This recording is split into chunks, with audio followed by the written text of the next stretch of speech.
Patala fatu tala yo VAIFANUA la Samoa Entertainment TV mai pia.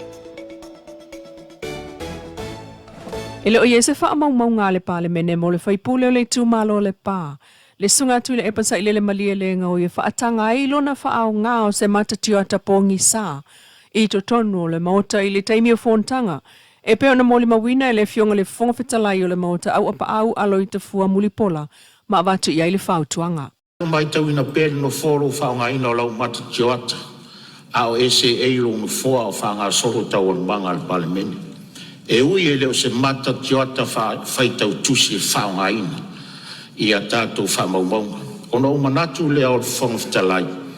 Se i wanga la nawa o tau lima ina se whamauninga mai se whomai o whonga po mata.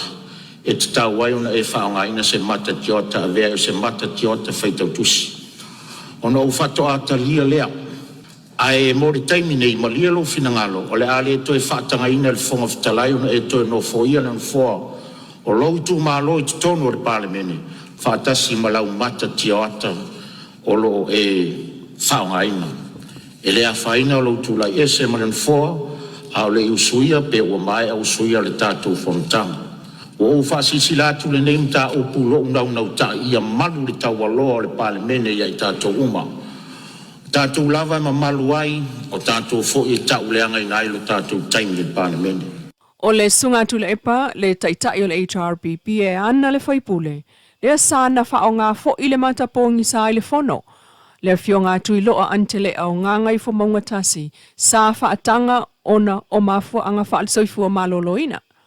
Peta e o se toi whaatepa lea i le ata, o le se fulu whātau sanga talua i le pāle mene i tia whau, ina ua whisiringia, e le tasi foi, sa whafonga whetalai o le maota to le afua whaafisio a analo filua, le mata tio atapongi sa le fionga tuiloa. Malia le sui o sao noa se i watu lava le sui le avano le sui skono lo fienge fi whasao, i wa mamlam. Olo sao lelele, sao nanga le fionga le rifoi tule ai, o le me fia marmula mai i a sui maro le mauna. O nga pou ai whakanga le lua wa whaasafoku o ngā lau whionga whoi o e hoa safotu. Pou ai whakanga le lua wa whaasafotu kole. Tūlanga wai kaunsi ra fia ele.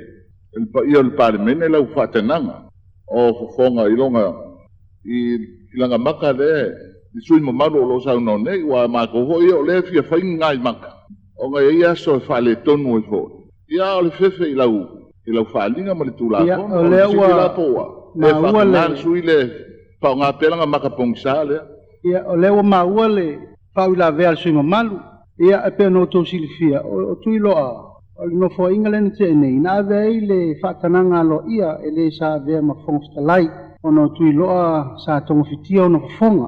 O no whaile o le matio ata whapito nei, o le vainga, ai tu e lani. O lea lai ma whai ai o na ia whaonga ina le matio ata le i tonu o i tātou mota. Ai sao lau whau la veo le tula whonu tu mau e le mawhai o na whaia se matatio ata lanu i tu tonu o whontanga mtau o whianga. Ia, tula maia lau peonga sui mamalu e whau au sao nanga? Ei lau whianga le whonga talai e le wharu ina lau finangalo ai. Pawala le me polele le sui. Leanga o ei maka hoi ngei e haki le wa aima.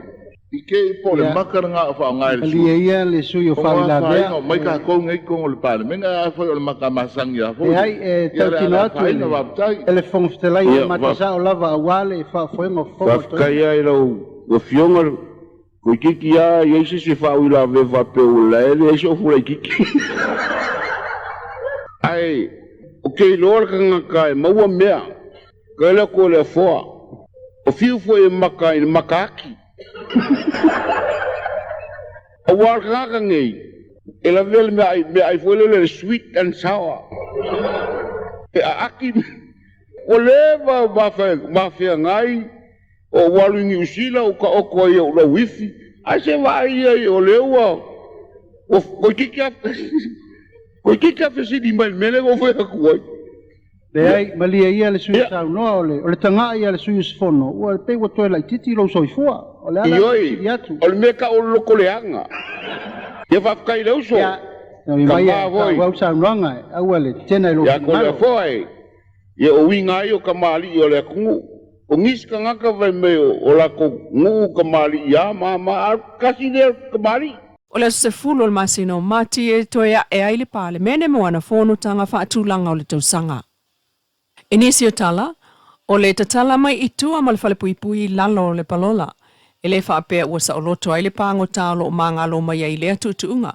E pe ona tau e le office a Silion tanga luenga o whaamsinonga le sunga papali i John Tai Malalangi i le Talamua Media.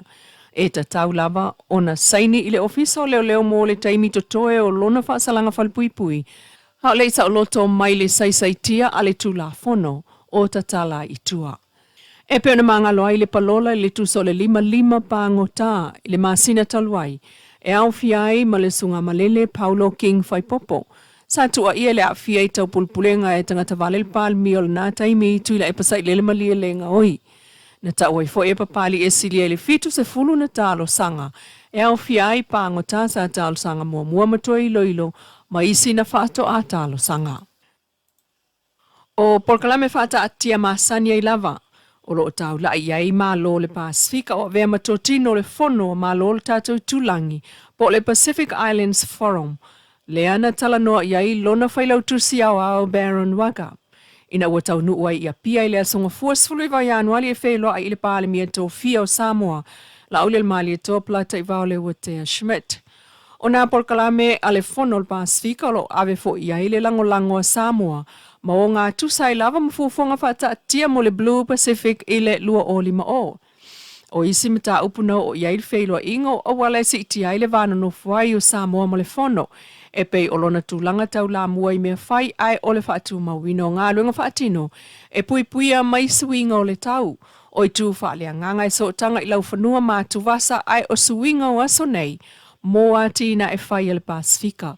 O le aumulanga le fono le Pasifika e au fiai le whailau tusi au. O le whaatonu, Dr. Salome Tauwha, ma le fautua Mr. Tionetani tangi wea tua. Ua malanga tuai nei i tonga le ofisa o le fono le Pasifika e wheloa i foi. Ma le pūlenga fau o le malo tupu o se vaenga o le lato whaatalanuanga ma tō tino o le whonoa o le itali watu i le ofisa au tui suva i fiti. O a fianga o mawhauwhau o talavou o le Pasifika, le mata upu lea na talanoina i le whale sao le All Saints Anglican i Malifa. Na tau la muai le SVSG, Samoa Victim Support Group e whaia le whaala wiloa i a fianga o mawhauwhau o talavou. E silia le lua se fulu talavou na awai malatou mata i tūtūlanga ia i whale tonu o le mawhauwhau i Samoa ai o le Pasifika. Mataula iai ilu i tau o lea whale tonu pe ale tonga fitia ai o tua pāta tua o sa wanga ma fianga o whanau ma ainga i se taimi umi ai o whale sa po au lotu ma tangata lautele. Ma whaelo ai le SVSG ngā luenga ma le lato au nanga i le tā ua o le tonga fiti vave ai o le saonga le mua le whaatinonga ma le wa aitutoa i a mionga whaali. O le whaatalanoanga le sa whai el sisi o mga saonga le mua mo talavou na iai. Mai sa talanoa i fo le Pristene sili niulina jang o le SVSG. O le soifuanga o le mawhauwhau e au fia umai lava i vaenga o le ola saonga le mua o le tangata soifua. A whaatuatua na iai e au ina whaina ai talavou o a inga o au lotu ma le lautele. E pe ona whaatino leo o nanga la SVSG e watu awa noa i talavou. E langona i o latou leo, langolango iai, ma whamalo si au a o laiti. Ma whaftai ai le sao o le fionga ngalu malemana Bolivia Smith, o le taita talavou o le lotu Mission Community Samoa LYMC. I le vala au lia ma le langolango wa whai eise sao la SVSG e mafuta ma talavou i le fo imata uputa ua. Wa watu ele langolango le fionga le whaipule le tumalo anoa maalua. Sunga la wofo PM Meredith Thinga alwenga whaatino o whaia mo le te e atu i Sawanga tutupu i Samoa. O le vai aso neina mo le mawina i le awai o le whaipule. Ia o onga whaatape na na whaia le official to manga ia pia whaatasi ma le komiti mai lona i tumalo ai o sui o le SVSG. O lea o onga lea e whaapoto ati lea ili komiti e lea tau te whaalautele atum ta upu i a fio anga o le itu malo whaatasiai ma le SVSG i lea so lua ono, lua fitu ma le lua valu o le masina nei i solo. E whaautu lava i le pui o a inga mai sa wanga ma sila fia le lei awala e tau fia i le tupu pea o lea whaale tonu i to tonu anu. O le komiti anoa ma alua E au fiai matai mai whainga nuu a lea fio anga o solo ina ia maua fo ilo lātou sila fia whaataitai i awala e whaatu poele file mui nuu ma lea ini sa wanga ali mai ai. O le awa onga lea i lea songa fua na whaatina le fio ngā mapusua tania to iloa ma sui o le to o manga. Whaaftai ai fo itai o anoa ma alua le lātou ngā ruenga pui o ta maitai ma whanau teine o ainga ai o le fio anga atoa. O le isi lea vaenga o le ploketi o whapaanga ai ma le UN Trust Fund e peifo ona mo le mawinai le tu malo a inga i le tai. Tala yo VAIFANUA, alo Samoa Entertainment TV mai e pia le ne yaso e manuia taul manga o totoi.